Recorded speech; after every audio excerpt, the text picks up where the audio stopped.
All right. Welcome, everyone, to Small Business USA and our conversation about race relations, which I will tell you that I've had a few colleagues already call me up and say, what are you doing? I know that you can't do anything not controversial. Why are you putting this out here? You cannot please everyone with this conversation.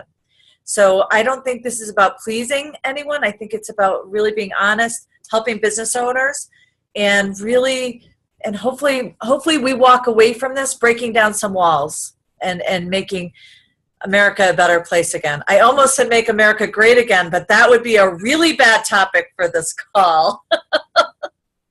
So before we get started, I want to just introduce everyone. Up in, I don't know if you can all see it, but up on my top right is Joe Fornier, Attorney Joe Fornier, and he is a small business attorney. But Joe, why don't you just kind of tell everybody what you do, and I know you'll do a better job introducing yourself than me.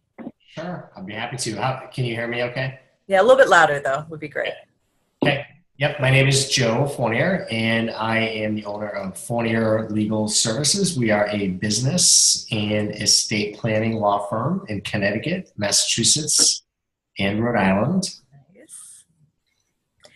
Nice. Bryan Shore.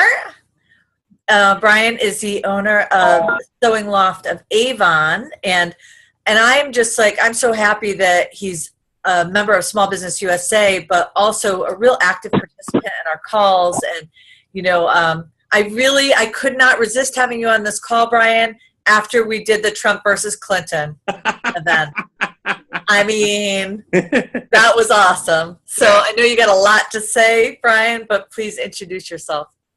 Hi, I'm Bryan Short, and as Colleen said, my wife and I own the Sewing Loft of Avon. And before we started this business in 2010, well, we went full-time in 2013, but before that, I used to work for an insurance company handling EPL, business insurance, which is employment practices, liability insurance. And those claims covered anything from sexual harassment, race, age, and gender discrimination. And so, you know, I've got a little bit of experience with that on the business side, but I'm happy to be on this call. Great. And hopefully, you know, it won't be as, you know, controversial as your last one. That was pretty fiery. We had yeah. I still hear about that one. And then Tyron Harris, one of my favorite people I have known longer than anybody on this call. I think, Tyron, maybe 10 years we've known each other. That's correct. And Tyron and I worked together at Target, and where he was HR, and really one of those catalysts for my mindset change when it comes to race relations in when it comes to employment and diversity and looking at it differently. But right now he's got an amazing job and just named one of the top 40 under 40 in Hartford by the Hartford Business Review. So congratulations. And is an HR manager for ADP, but so many other things, Tyron. So please share all that you do, because I don't know how you Thank you, Colleen. So as Colleen said, my name is Tyron Harris, and I'm a regional HR business partner for ADP Total Source. So I do HR consulting for small businesses throughout New England.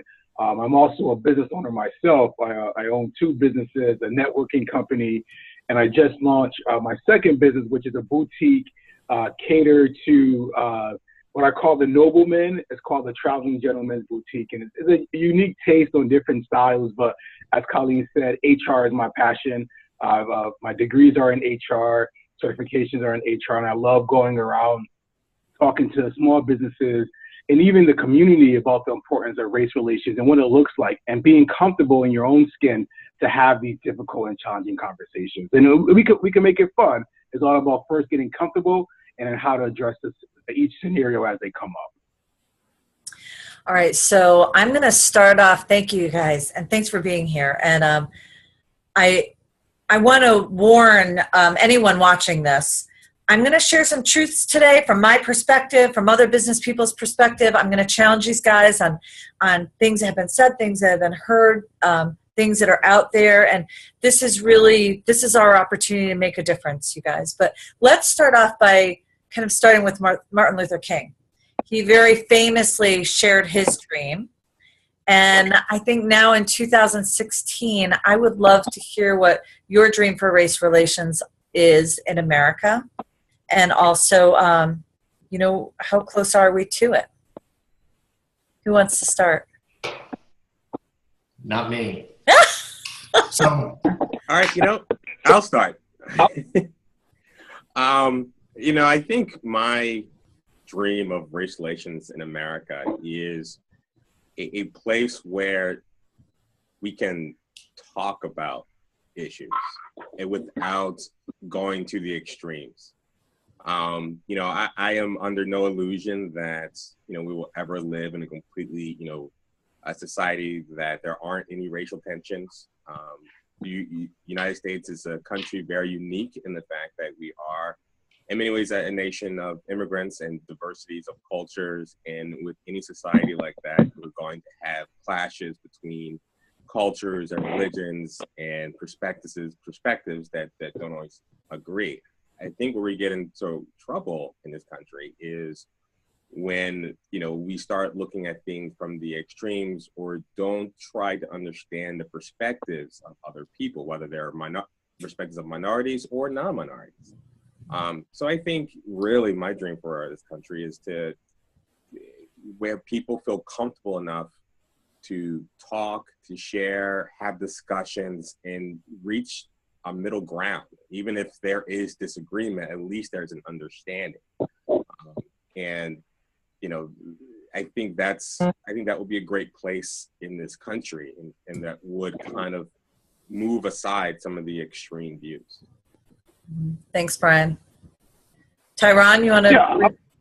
Yeah, absolutely. I'll go next. So for me, I think when I think about I have a dream speech, the thing that resonates with me is the part where he says, I have a dream that my 4 children will only one day live in a nation where they're not judged by the color of their skin. I think as a country, when we utilize that quote in a workplace, we have to remember that everyone wants to come to work to do a good job. And we don't want to be judged on the color of our skin. I want to be hired or I want to be promoted because I'm talented. I want to be hired or promoted because I bring a unique, different background, a unique skill set that your organization is looking for. And I think where a lot of people get in trouble when it comes to race relations and, where I have to hire this person because of the color of their skin or their nationality, because I have to meet some quotas. And that's where we get in trouble, because now your employees who feel like, I am qualified and I should have got that position, but Tyrone or Emilio got that position because they were Hispanic or because they were female, or because they were Black. And I think that's where we kind of get ourselves in trouble. But I think as we continue to embrace each other's talents and we continue to embrace the different dimensions of race relations and diversity, I think we will start to come together as a country. Thanks, Tyrann. Joe? Yeah, that's great. And I obviously agree with a lot of what Bryan and Tyrann both said. I don't have, given just what I heard of their backgrounds, I don't have as much experience with this, maybe, especially with Tyrann, with your job and how you dealt with this in the past. But I certainly agree that the I Have a Dream speech is something, as a young child, you start listening to it and you hear it and you say to yourself, well, of course that should be everyone's goal for racial equality and race relations, right? And as you grow up, you start to learn, and we all have our different experiences and our different perspectives. And it would be nice to say that race relations, to your point, Bryan, it would be nice but unrealistic to say it would be a non-issue forever, right? It's an elusive goal that remains elusive today. But I do think that the idea of just not being judged by the color of your skin or by where you're from, you're being judged solely on objective results if it's a job, for example, of course that would be the ideal goal and the ideal scenario. There's so many areas where we have not achieved that. that is frustrating. And I think that's why people get so emotional, right? Or at the extremes. And it is frustrating. It is frustrating for me to see that, because it feels like we're being divided over something that we shouldn't be divided over. I agree. You know, I'm going to share a conversation that I had just last week with the four African-American kids, 3 boys, 1 girl. And I just happened to be sitting around with them, and we were talking about college and what's next. And I said, well, you know, I was asking them about their plans and what did that look like for them. And then 2 of them at the very, you know, they started talking about not having money and not knowing how they were going to afford college. And I tried to encourage them. I'm like, I paid for my own education. I didn't have anybody supporting me. I was on my own. I had to figure it all out. And 2 of them at the same time said, but you're different. And then the other 2 nodded their head. And then I asked them, how was I different? Like, I wasn't living at home. I didn't have any support. Nobody gave me money. I had to support myself. I had to pay for my education. I had to figure it out. How was I different? And they coyly kind of went around the topic. And then finally they kept trying to explain it without saying what was on. You could just tell they just didn't know how to answer that question, you know? And then finally one of them said, Miss Colleen, you just can't understand. Things don't work the same for us. And my dream is that no child will ever believe that. No child will ever utter words like that again.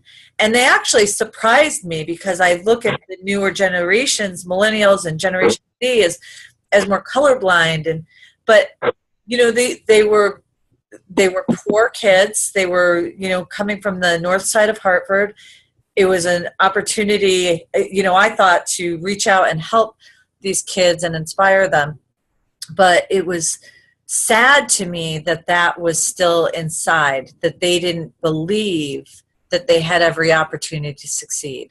So I have 2 dreams. One, I want every child never to think like that. I want that to be a non-thought. Like, let us go after what we can and deserve. These kids were smarter than me. They had there were so many things that they had that I didn't. They were so eloquent at their age. I mean, there were so many things that they had that I didn't. And they were in a nurtured tutoring program that was just amazing, where people were really trying to support them.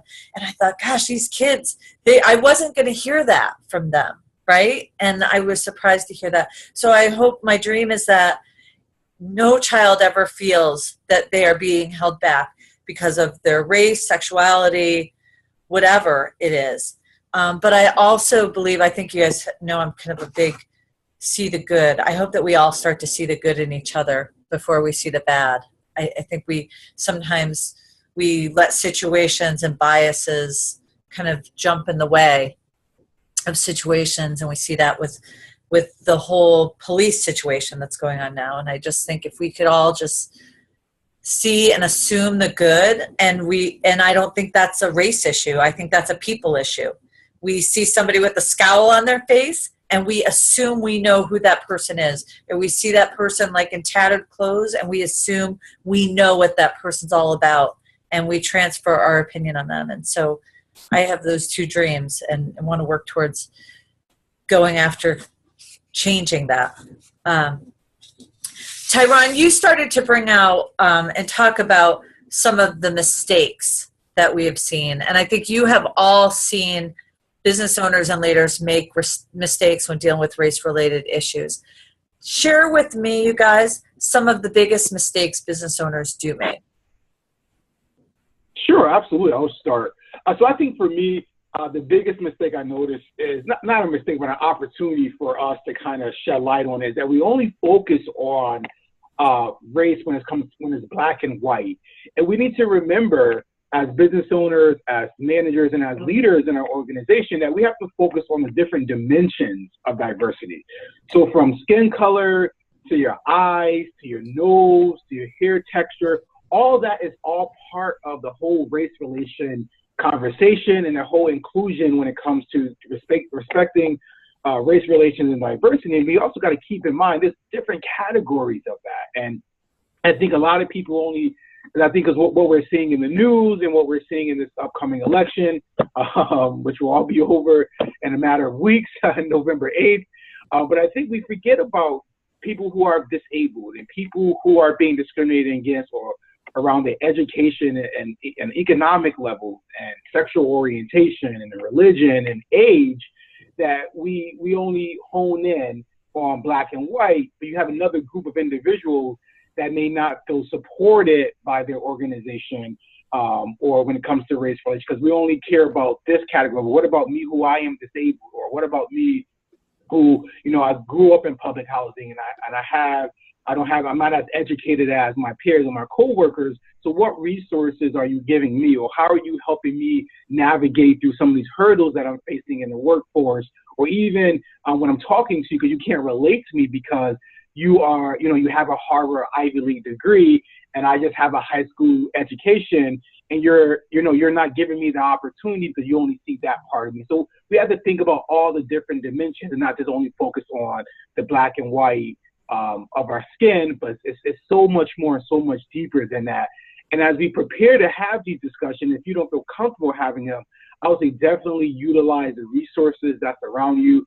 So diversity trainings, to the employee assistance program, and just having these conversations. But again, utilize the resources and don't run from it, but address every part of the race relations. Let me ask you this, Tyrann, to kind of piggyback on that. I mean, we've all been in situations where I don't think anybody has ever used the word quota in a large company, but where we've said that we need to make our team balance and match our environment, right? And the hiring for diversity. What mistakes do we make there? So I think for me, the biggest mistake that I see is that we're hiring an individual because of the color of their skin. So, Tyrann, he's very passionate, he's very well spoken, but Susie on the left, who has experience, who meet our needs, who meets the minimum job qualifications, but we know that we have to reach this quota because we have to follow a report with the EEOC on September 1st. So therefore, I'm going to hire Tyrann to give him an opportunity because he's black and we need to meet this quota. Now, what happens? We hire Tyrann and he's not successful. He doesn't have the skill set that we thought he had because we only focused on the color of his skin. Now we have to terminate Tyrann, or now we have to manage him or demote him because he truly wasn't the right person. So I think when we say, okay, fine, we are going to hire the right individual and we're going to focus on the talents of each individual, and that person happens to be black, white, or Hispanic, that's who we are going to hire. But once we start hiring to meet a quota, to meet a number, or to make sure that we're complying with the EEOC and with their EO1 filing, that's where we make that biggest mistake. And if you feel like, you know what, I do want more diversity on my workforce. Now let's have a conversation on recruiting. What is your recruitment strategy? Are you going to HBCU colleges and universities and recruiting for that particular body of students who have that talent versus, let me go on Career Builder or let me go to Monster.com. Let me go to them. Maybe I need to expand my recruitment aspect and my outreach to go to where these particular groups are that I want to bring onto my organization. So they did a test in Germany, and they took all of these CVs and they blocked out the names. They found that when they did the study, and they found people with German names had a 30% better opportunity of getting a job than those who didn't. So just looking at the CVs. And they found that when they actually blocked out the name and then they gave people challenges, instead of doing a first phone screening, they actually gave them a challenge that they had to perform as the first step of the interview process. Diversity hiring was increased exponentially, and they had far more balance in their workforce. And that kind of brings up that where these, in that case, it happened to be with Germans, right? But I think that could also apply to America. And do you think that what is the word? I don't even know if it's profiling happens today with CVs and applications? Yeah, I mean, it definitely does. I think we all have our unconscious biases when we look at a resume or we look at a particular profile. But I think that, you know, when we do those assessments, those pre-employment assessments, we look at that. And then we also, you know, look at the interview. And, you know, I'll always recommend all my clients to do multiple rounds of interviews, do panel interviews, and then look at references and recommendation letters to kind of give you a gauge you on that individual person performance. But once we neglect that and say, well, I have a quota I have to meet, or I have to get to this number to be compliant, is where we get ourselves in trouble. And then that's when now you have these individuals coming into an environment where some of their peers may feel like, oh, they only hired you because of the color of your skin, or they only hired you because of this, or they only hired you because of your background, your education. Now we have to, you know, spend money bringing in diversity experts to come in and kind of mitigate some of the situations and kind of rebrand and recreate your culture. But I think Joe really smiled. He's like, oh yeah, I know that. I can do that. You can hire me. Yeah, absolutely. Thank you, Tyrann. Yeah. Yep. Thank you, Tyrann. Hey, Joe, what are the biggest mistakes you've seen?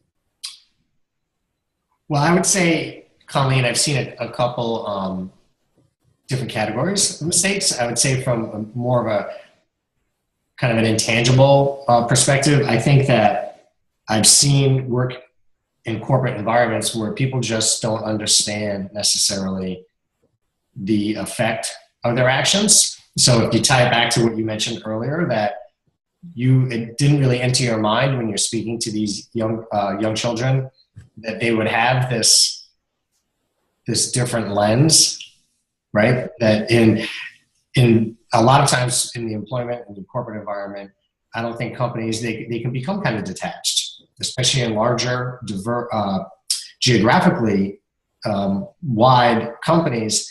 You end up in situations where you're making decisions and not really understanding. You don't think you're making a race-based decision necessarily, or the decision makers don't, but then the persons who are affected by those decisions might feel a little bit differently because they have a different view, they have a different perspective, a different lens through which they see things. And that can cause, and I'm sure that's why I smiled when Tyrann said, then you got to bring in a consultant to fix the problem, right? That can cause tensions in a workplace that I don't necessarily think it's, at least in my experience, from what I've seen, it's not done on purpose, but it certainly can cause a lot of tension and a lot of problems. But I think from a more practical standpoint, the mistake I see, and this is where my legal hat will come into play more, is companies, and it also ties into something Tyrann said with regard to the recruiting process. I think that companies that have good policies and procedures, and when they market for jobs, they market through various channels and diverse channels. And when they interview, they do go through several rounds of interviews or panel interviews, and they make sure they do their best to kind of cross their T's and dot their I's that they're finding the best candidate, period, without letting other biases come into play, which is hopefully less likely to happen if you have a better policy in place and you have a broader array of people, say, doing the interviewing. You know, unconscious bias has been brought up twice. How real is it? And is it something that will disappear with the next generation? I mean, I think for me, I think unconscious bias is real. We all have them, because when I look at you, the first thing I look at is obviously who you are, so your color of your skin, your hair, your eyes, your nose, your mouth, how you're dressed. And then as we have a conversation, you know, those unconscious biases kind of dissipate as we continue to interact with one another. Do I think it's going to go away with the next generation? I think the next generation will become numb to it, but I think it will always be there. But I think as we go, I think when I'm thinking of when my kids have kids, it'd probably be a whole different topic. We probably won't be talking about race relations.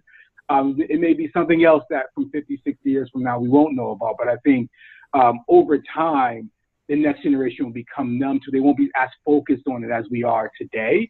But I think eventually it will start to dissipate over time. Okay. Bryan, what are the biggest mistakes? And you have a couple different perspectives, so I bet you draw more on your past life than this life. But what are the biggest mistakes you've seen? Well, and you're absolutely right. I mean, I think my past life is where I'll be drawing most of my experiences. Since right now it's just my wife and I work doing this business. So, I think one of the big mistakes that I saw, one of the places where I was working, they had a diversity committee, and a lot of companies have diversity committees. If you're going to have one, it should be real. And what I mean by that is, it shouldn't. I think a lot of people, when they hear, "Oh, there's diversity committee," think, "Oh, well, great. That means they're going to celebrate Black History Month, and that's it." Or maybe it's Kwanzaa or Hanukkah, and that's it. I think it has to be credible. And that means the diversity committee has to do a lot of work to make sure they don't make mistakes. And here's an example. So a former insurance company that I used to work with and it was a very good company. And I honestly believe that they definitely were trying to make everyone feel inclusive. So they were going to have like a diversity week where they would celebrate the different cultures' contributions to America, which is a great idea. And the manager of our department was Chinese. And their idea for celebrating, Chinese contribution to America was their contribution to the building of the railroad system here in America. I didn't know this at the time, but apparently they were essentially slave labor and were given the most dangerous jobs, and a lot of them died in the process. That may not be something that they knew, but I think it's incumbent upon, and he wasn't horrified by it because he got that maybe they just didn't know that, but it was, if you're a diversity committee, then you need to do the research to make sure that the program that you're putting on don't offend the very people you're trying to make feel comfortable.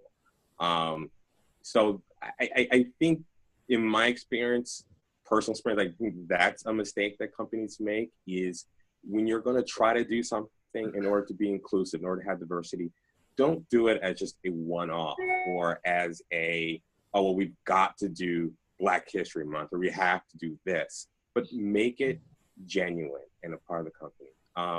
And just really quickly, another mistake that I have seen, and this I think really applies to small businesses where everyone feels very comfortable with each other.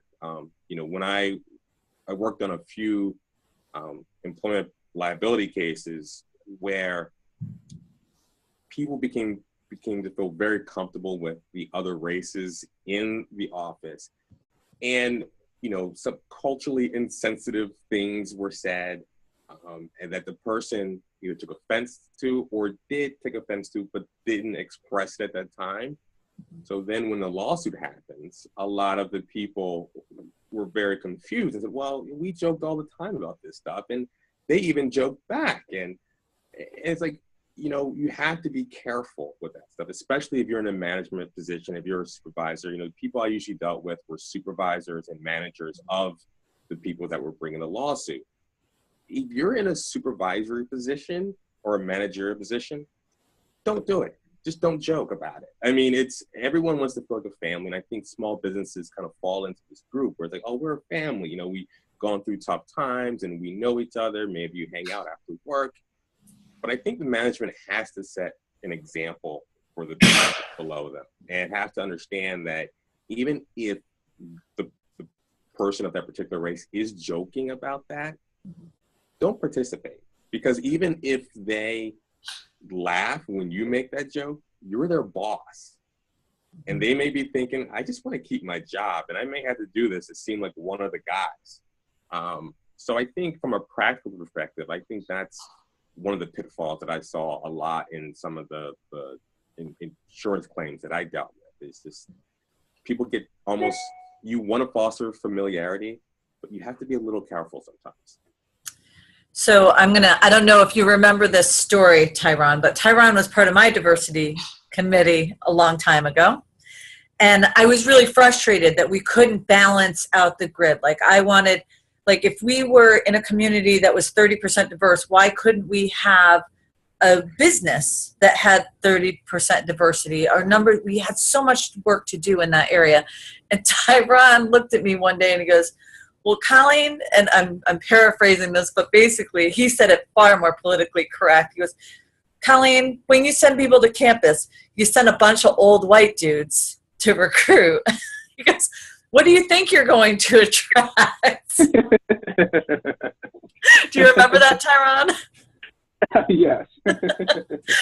And it was really true. I think that one thing that I learned very, very early on was not very early on, too late actually, but very early on when I was in Connecticut, at least, was I had somebody who still is really important to me, Michael Davidson. We were at the end of this diversity committee meeting, and we used to have these best team surveys. So I had scored an 87%. 87% of my team, and I think there's probably like 3,000 people at that time, 87% felt that they were treated fairly based on, what was that question? How was it formed? But basically, they were treated fairly based upon their race or differences. And it really bothered me that 13% did not feel that they were being treated fairly. And I was really trying to dig into that question. And I had my diversity committee together. I'm like, we need to really figure this out. Why do 13%? That's 1 in 10. That's more than 1 in 10 of our employees don't feel like they're being treated fairly. I don't understand this. And then I brought my team together, and I had my executive team, and I had some women, I had a couple African-American, but mostly I'm looking at this team of, middle-aged white guys, right? And I'm like, we need to solve this. This is a challenge. 87 might seem good in some places, but it's still 1 in 10 people aren't feeling that they're being treated fairly and they have the same opportunity as everybody else. And I was like, no, I treat everybody fairly, Colleen. Everybody's got an opportunity. Nobody's being discriminated upon.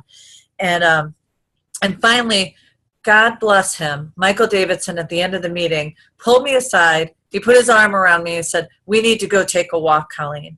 And he brought me back into my office, and we had all these pictures and, company. And it's a big, Fortune 50 company, and they were very focused on diversity and having everything right. And he goes, Colleen, have you ever wondered why I don't have a beard?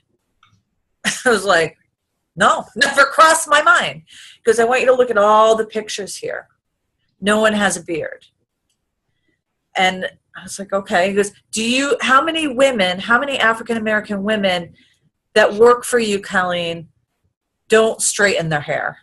I'm like, don't straighten? I don't know. Like, never even, I was completely clueless.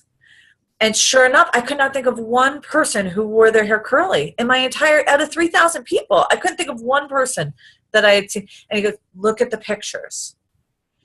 And there was he said, diversity is about feeling like you fit in. And after that, I ended up bringing this big van full of women to all these stores. And I always traveled like with an entourage, right? There was always like a bunch of people that I'd bring with me. Kind of the nature of the business and developing people. But I made it all women. And do you know, within seconds, almost every one of these middle-aged white guys said, oh my God, I'm so uncomfortable here. I'm outnumbered. I'm totally surrounded by women. I was like, this is diversity. This is what we need to capture. This is what we need to understand here. And why it's not only about men and women and color and sexuality, and it's about diversity of thought. Like Tyrann was saying, it's matching up that cart attendant with the Harvard MBA and helping them help each other because they both have something to add. And companies that are more diverse and have more diversity of thought are significantly more successful in America. So I want to now this is where I'm going to get you guys all fired up. Are you ready? I'm going to share with you advice and comments and opinions that I have heard over the last 5 years. And some of them I had heard throughout my whole life. I've reached out to a bunch of corporate executives in a bunch of different environments, and I've asked them, tell me about the worst advice that you ever received on race relations. Okay? And I'm going to like hold a shield up as you guys get angry, but I want you to weigh in and be honest. Every executive I talked to shared that they were forced to hire somebody underqualified because they were diverse. Because they needed to give the impression that they were a diverse company so they could attract more and better quality diverse candidates. What do you guys think? Well, I think that goes back to what we were discussing before about, quotas. And actually, this kind of dovetails to one thing I was thinking. I think, there's a lot of evidence and a lot of studies that shows that a more diverse company creates a more profitable company. And I think when it comes to attributes and qualifications, I think the attitude might be different if people saw diversity as an attribute and a qualification of the hiring process. Now, I've never actually had to hire somebody, but I think that is definitely a feeling. I think not just amongst executives, but I think amongst the people who are working, and the people who are, I shouldn't say people, but the rank and file people, the non-executives. But I think if you could see that, well, actually diversity is a qualification, and this is direction, and our company needs to go in this direction for X reason. Obviously, you don't want to hire someone that you're going to have to fire within the next, 6 months. But that it is a characteristic that growing companies need to consider, especially if you are tending to market to a more diverse culture, a more diverse people. If you are expanding and you want to bring in the right people, then I think that is a characteristic that is a qualification for successful companies. Anybody have a difference of opinion there? Well, no, I was going to actually say something similar, which is kind of, you assumed, and you questioned the word underqualified, I think was the term used, but I would challenge that person to say, well, what is your definition of qualified, right? And I think what Bryan's saying makes a lot of sense, that there are times, and it's not necessarily using the term quota, but there are times where qualification may include characteristics that are not traditionally included in a job position for a lot of reasons, right? It's not necessarily for race relation reasons, but that's certainly one of them. And it could be that you want to market to a more diverse customer base. It may be that you want to have a more diverse employee base. It may be that you want to educate. We've talked a few times about one's lens and perspective and not really understanding the perspective of someone else when you haven't been in their shoes, right? And far be it from me to think that I could understand what it's like to be in anyone else's shoes, right? So I think that there are times where it is really beneficial to be in an environment where people are just different than you, for all of us. And if I could just add one thing, I think, when we talk about diversity programs and hiring, I think we talk a lot about, making the environment comfortable for minorities and people of other races. I think in some ways, though, we also, if we are going to embark upon this, need to make the environment still comfortable for non-minorities, for the white people who are working there. Because, people don't like change. And I think a lot of people, once they see change, because that idea is out there, that, they just hired 3 more African Americans or 3 more Hispanics or whatever race it is, I wonder how many white people they didn't, hire because of this, or they only got this job or they only got this promotion because of the color of their skin. And I think it's incumbent upon either HR representatives or executives or the heads of these companies to make sure that the white people that are in the room understand what's going on and make sure that they are comfortable as well, and because even just as we're trying to make sure that racial minorities feel comfortable, I think the same has to be said for non-minorities that are in a company as well. And I think that is kind of the other side of bringing people together and bringing people closer. It shouldn't be one-sided, especially when those types of ideas and thoughts are out there. Mm-hmm. I think what's interesting, and as you said that, Bryan, it brought me to, having these conversations over this past week as we've been preparing for this call. It brought a couple things to mind with these executives. Half of those executives were very put off by this, and it actually hurt maybe their unconscious bias. They were pissed off. They were like, why should I hire somebody who's not qualified when my job is on the line? And there should be no special privilege. Whereas the other half of these executives said, if we're ever going to get where we need to be, we need to make this an environment that's more comfortable for everyone. So we can't, if we can't do this, then we'll never get to where our goal is. And that is really being a truly diverse company. Tyrann, do you have anything to add on that? Yeah, I agree. I think, if you want to truly be a diverse company, it's all about your recruitment strategy. You have to go out and recruit. I remember when we were struggling, we had a store that was struggling with hiring, and then we quickly realized, well, why is the store struggling with hiring? What did we do? We went out and we collaborated and partnered with the community.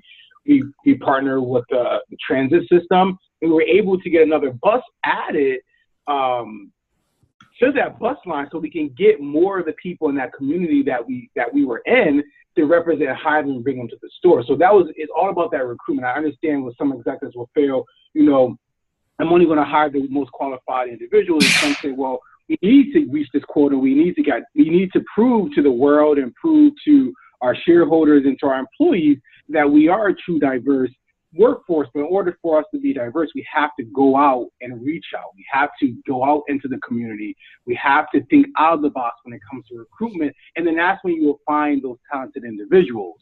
But I think the most important thing that we have to remember is, yeah, we have these unconscious biases, but we're going to hire individuals based on the color of their skin and based on trying to reach a quota. We have to continue to develop them and give them the tools to be successful versus saying, here, you're hired, my hands is washed of you, either you sink or you swim.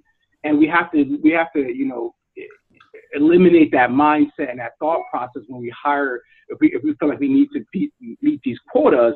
But the most important thing, I've always said this to kids that I talk to when I'm speaking in front of high school students and college students, is that, yeah, you may feel like you were hired because of the color of your skin, or you may feel like you were hired because you were disabled, or because of your sexual orientation, or because of your religion. You feel like the employer wants to meet the quota. The most important thing is that you're at the table. It's up to you to stay at that table and not be kicked out from that table. Awesome. So here's another, you're going to want to throw some virtual tomatoes at me, maybe. I'm almost afraid to say it, but I have been told several times, but throughout my career as a leader, and I mean, more times than I could probably count. And I've heard it from small business owners today, where they have said, you cannot hire just one diverse candidate. You'll set yourself up for a lawsuit. And the theory was that if you had to fire them because they were not performing well, they would be singled out as the one diverse candidate. That was the reason why they were fired. Yeah, so I think for me, yeah, I hear that a lot from a lot of my small business owners and clients that I consult for. It's all, to me, I always say to them, well, if you're doing everything by the book and you are consistent, you have a consistent culture, you're managing your employees effectively, you have the documentation in place, there's no need for you to fear or worry about, well, if this person was laid off or they were terminated because of the color of their skin. No, if they were truly let go because they were not meeting performance and not meeting expectations, and you managed that process, you went through the progressive discipline pipeline with them, and you gave them the tools to be successful. So versus you coaching them up and not out and not making them available to the market.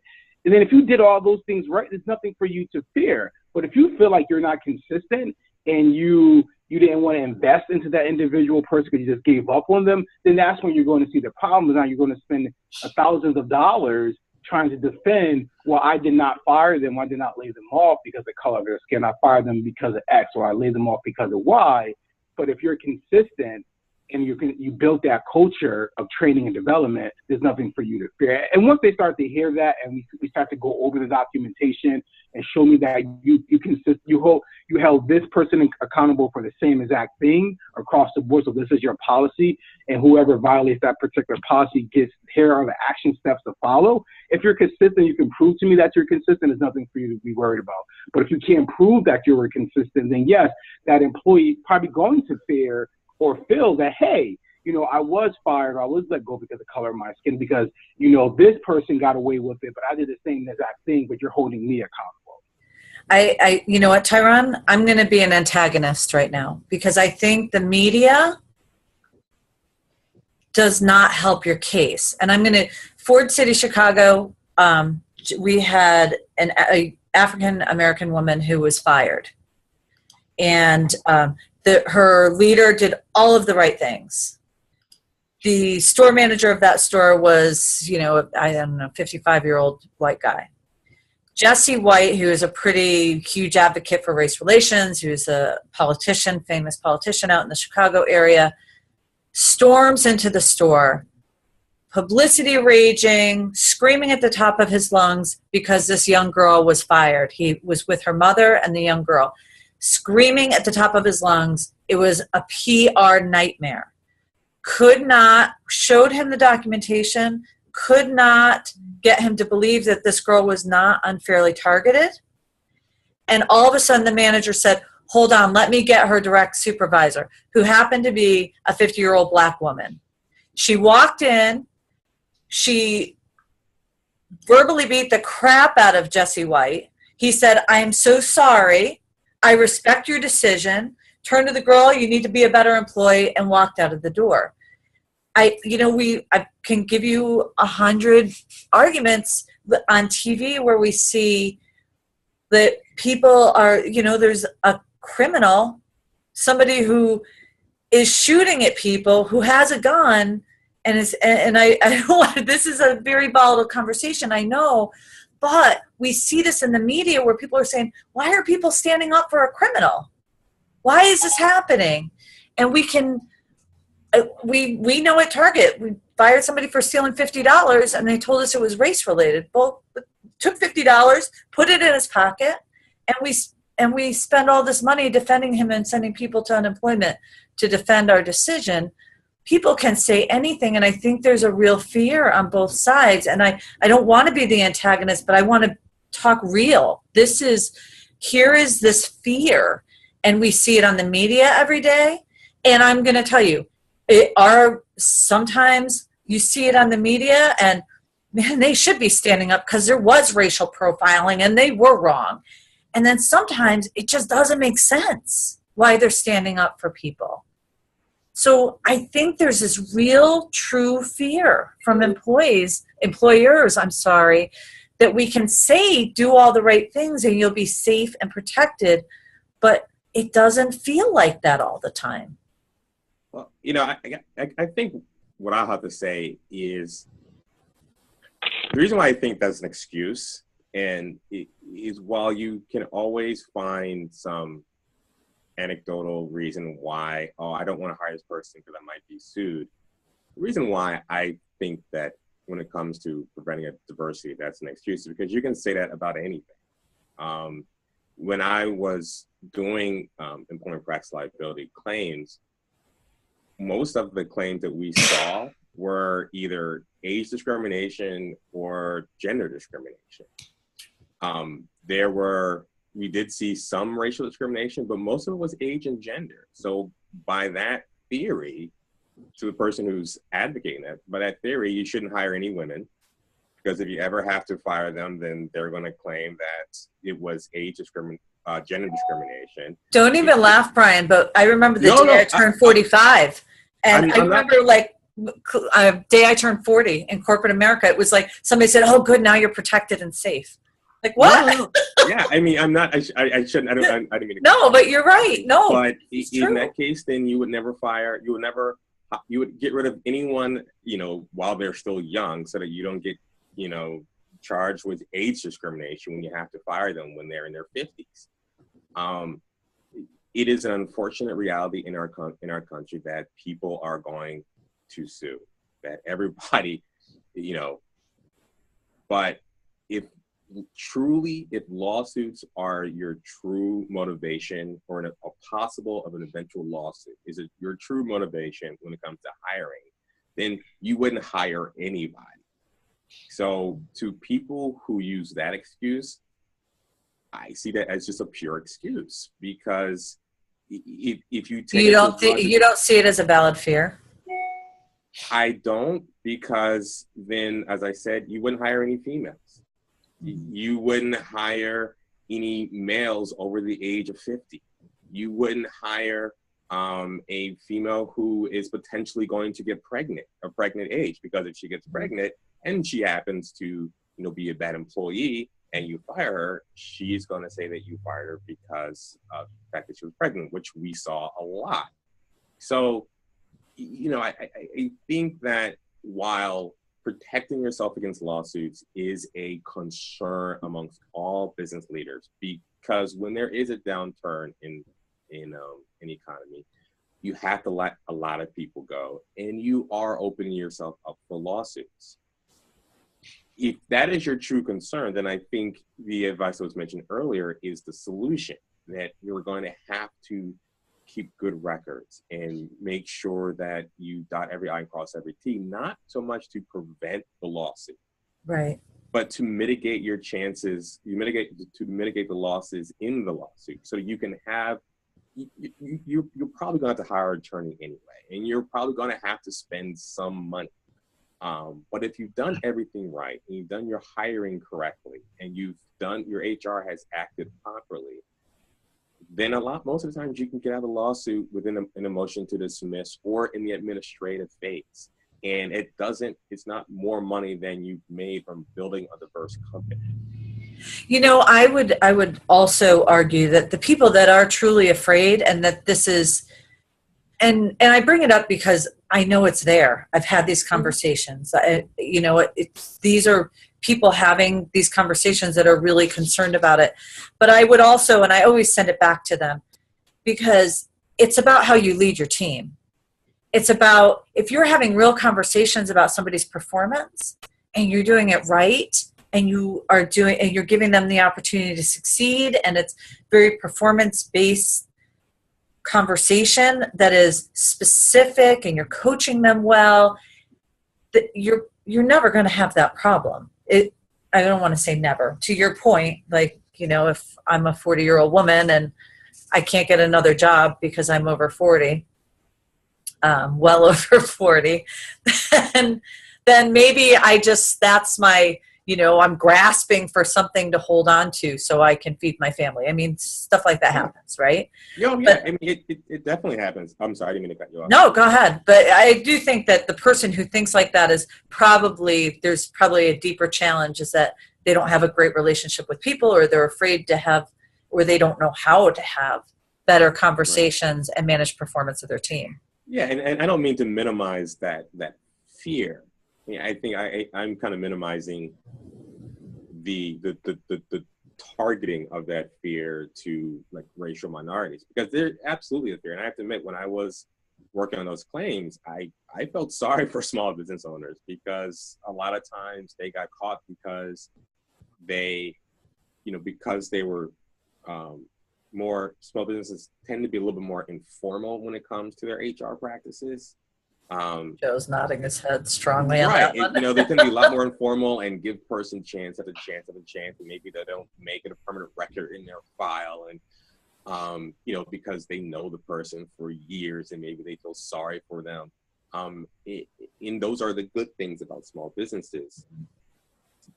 But the unfortunate thing is when it comes to a person who does sue, and there were a lot of claims that I worked on where the person was a bad employee and they should have been fired, but there was no paper trail whatsoever, Right. you know, that becomes a legitimate fear and a problem. But I think that is a broader practical problem of how you run your company, and not so much an issue of, you know, of not hiring a qualified diverse population.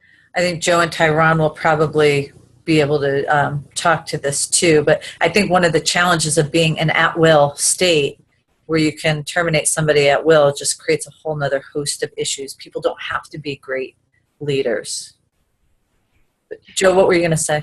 Well, I mean, I agree with, you know, a lot of what you've both said, and I think we've been on this for 53 minutes, and I've spent 53 minutes jealous that Tyrann won 40 under 40, because I can no longer do anything under 40. But in all seriousness, when you mentioned that at the opening, it you know, dawned on me and reminded me that, like Bryan, I've seen far more instances of this in the age discrimination context, which is it's another whole conversation. I get it.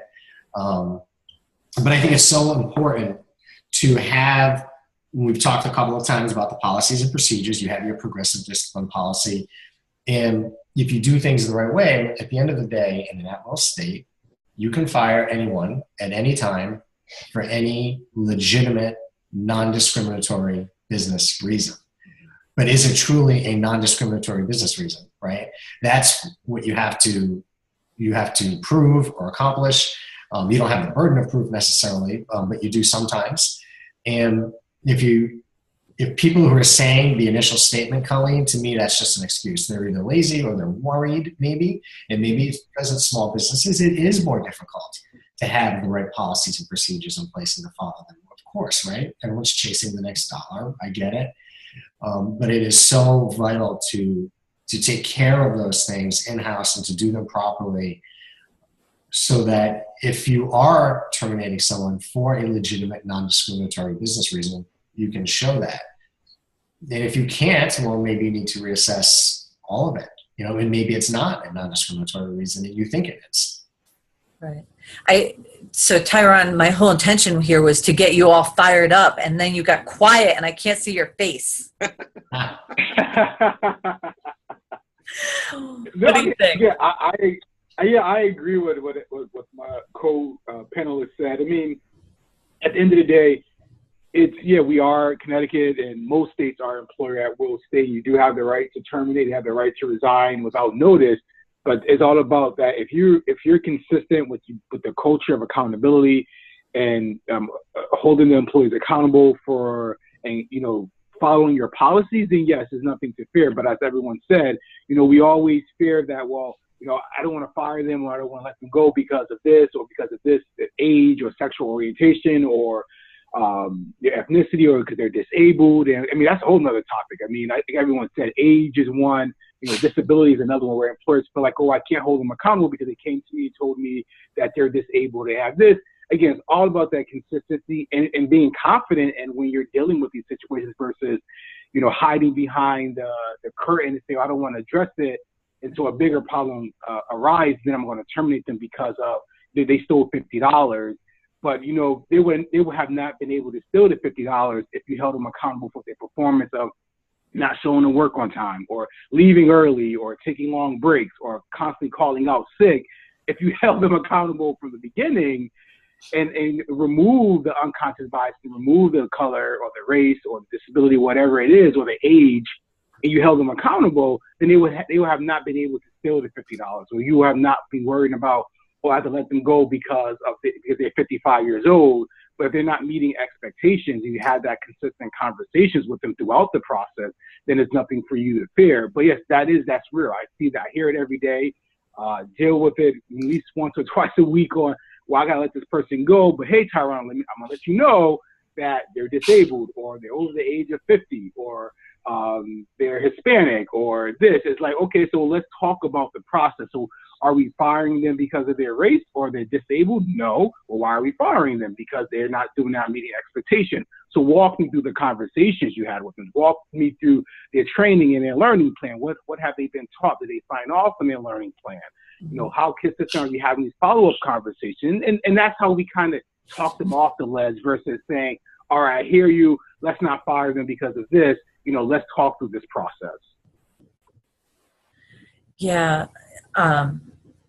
You know, I think you're so right. And I think I just want to shift this really quickly to communication, and really, how do we, because that's what it really comes down to, right? Is really clearly communicating why they're fired or where they need to go. And I would love to hear your opinions on what is our responsibility as small business owners to talk about diversity in the workplace.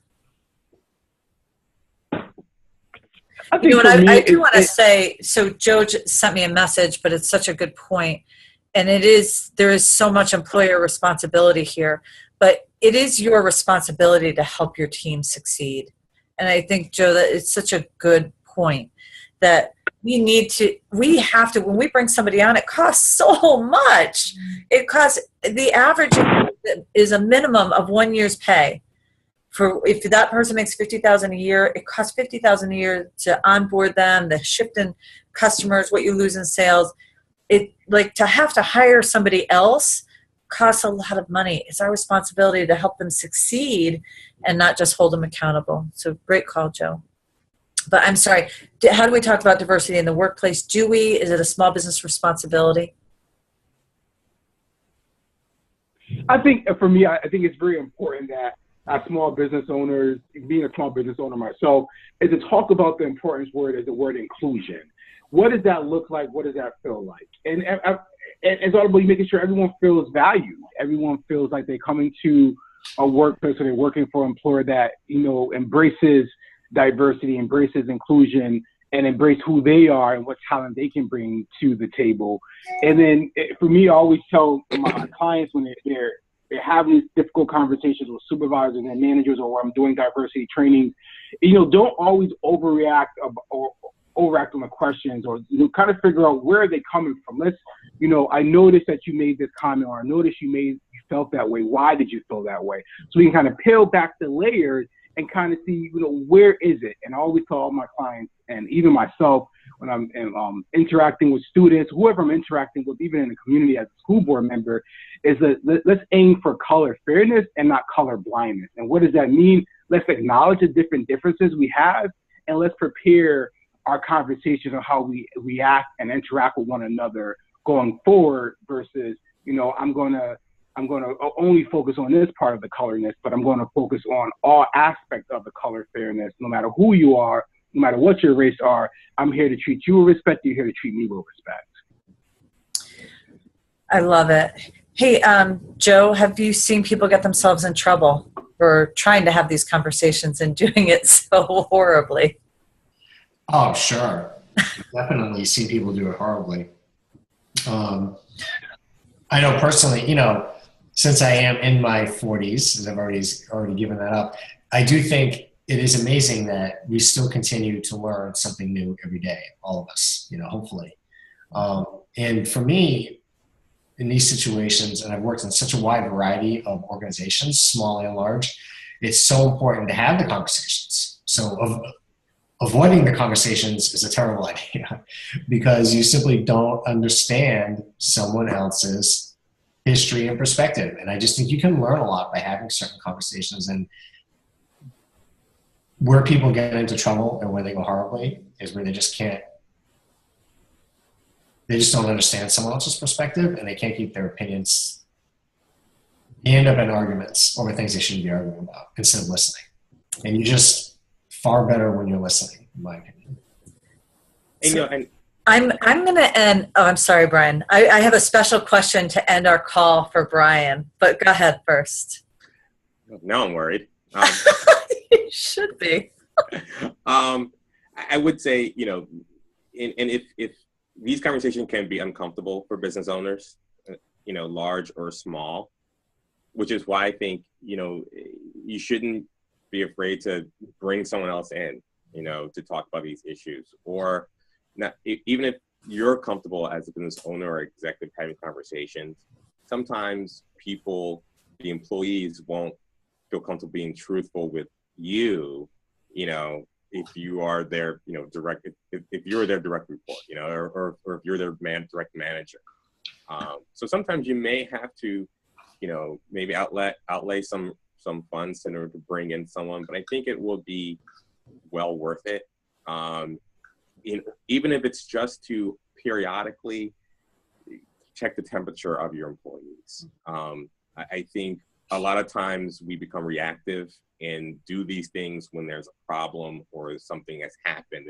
We got to figure out what's going on with our employees. But if it's done periodically, then I think the employees, as I say, both minority and non-minority employees, will understand that the company actually does take this seriously and that they are trying not just to make one set of people feel comfortable, but make everyone feel comfortable. And I think a lot of people just want to be heard.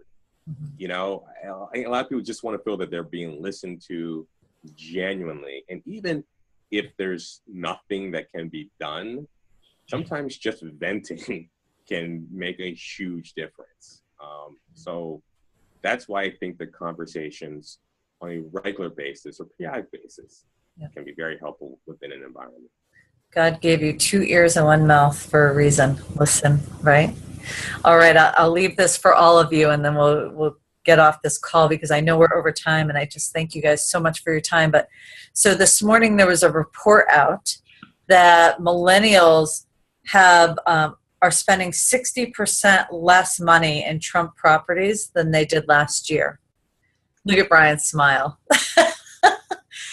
I think that we've seen that his lack of tolerance towards diversity, towards women, towards the impression that he has out there is hurting his brand, and especially with millennials.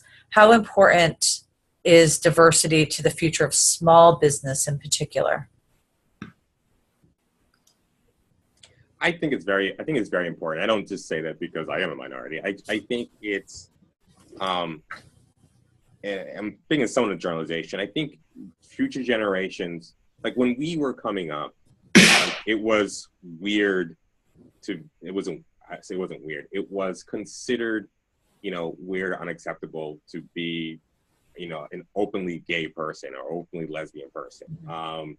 It wasn't that long ago that interracial marriages or relationships were seen as taboo. I think the last Super Bowl was the first time we saw a commercial with an interracial couple on it.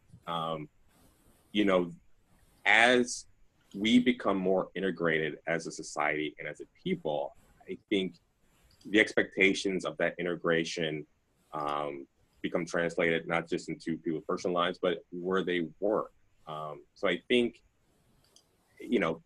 people, hopefully, as generations go on, they become more tolerant, not just more tolerant, but the expectation of tolerance grows, I would like to think. And I think that might be an example of it, where it just might be an example of people not liking his policies. But I think I would like to think that as we become more inclusive, as we become more accepting of people's differences, as these conversations grow, that people will start to see a diverse atmosphere as a place that they want to be because it's a good working environment, not just a place that meets quotas, but it's a good working environment. So maybe that harkens back to my dream. Tyrann?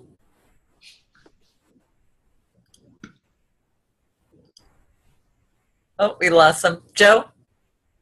Oh, I agree. I mean, I don't have an answer as to why they're spending less, but I certainly think some of the policies and some of the things that have been said, not handled as well as it could have been handled, right? So that's a negative perception, and it is so important, in my opinion, moving forward as a country and as individuals. We can't have the type of, I can't think of the right term right now. We're just too divided when we talk about some of these issues. And I don't think that's good for anyone, whether we're talking small businesses, we're talking about families, we're talking about urban development, and whatever it is that we're moving forward as a country and as individuals that betters our society. I think just to spend so much time and so much focus on how angry everyone is at the extremes is just, it's not productive. And I think that unfortunately some of what's been said and some of the policies that have been discussed from that particular campaign, have fed that a little bit, rightly or wrongly.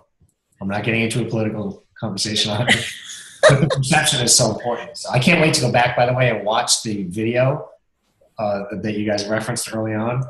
It's so interesting. I worked really hard today to not let that happen. I tried to fire you guys up. Nobody bit. Hey, I think there's this, I hope that more people speak with their money, because unfortunately sometimes money talks, and I hope that people aren't fair and do not have great hiring practices and are not good to people and don't respect people. I hope they don't get business, because there's plenty of people who are going to be good to their team and good to their community that deserve it.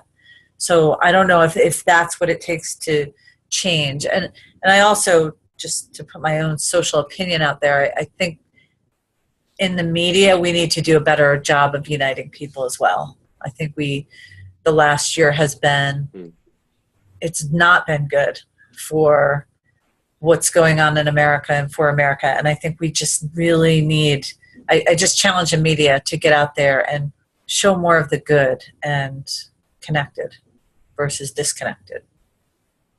Tyrann, yeah, I agree. Go ahead. Yep, I agree, Colleen, with that last closing statement. Again, we all know the media is not going to sell when everyone's happy and it's rainbows and sunshine. What's going to sell and what's going to keep people glued to the TV is when they see chaos and they see where everyone is not one. And I think, as we spoke about it earlier, when we started this conversation, is, again, I think when it comes to unconscious biases and where we're going to go as a country, I do see us turning. I think we're not. I think right now, the way everyone's upset about everything that's going on when it comes to police brutality, to you referenced, millennials not spending less when it comes to Trump and his hotels and his golf courses and everything else he owns. Because I think at the end of the day, we're starting to realize as a society that money is what's going to change us. Money is where we're going to have the biggest influence. When we stop spending money at a particular venue, or we start spending money at a particular small business because we feel like they don't embrace diversity, or they don't embrace inclusionism, they don't embrace race in America. It's where people are going to say, you know what, I don't want to support you. But when it comes down to, I remember it was a text message going around where people were saying, well, no, we're going to stop supporting this particular retailer.